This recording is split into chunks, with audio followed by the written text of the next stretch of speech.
As we come around to the front here, the big trees.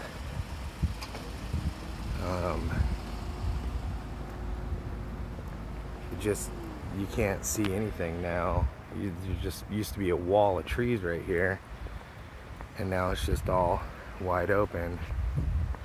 Some big trees on the property line out there, gone, and then let's step around Dad's truck here. All those trees are gone there to the backyard, and everything along the hill, it just seems so much smaller now, the yard and everything. Lots of scrap wood though. We'll have plenty of wood this summer. But it's crazy. It looks like Mom and Dad are getting new windows put in.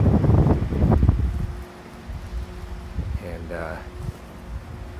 I'll walk around back here. It's all just wide open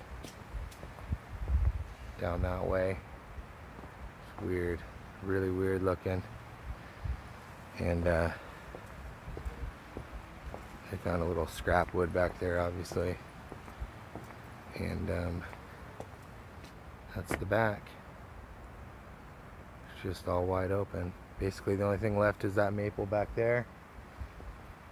This big maple back there. The maple in the front yard. So anyways, thought I'd share.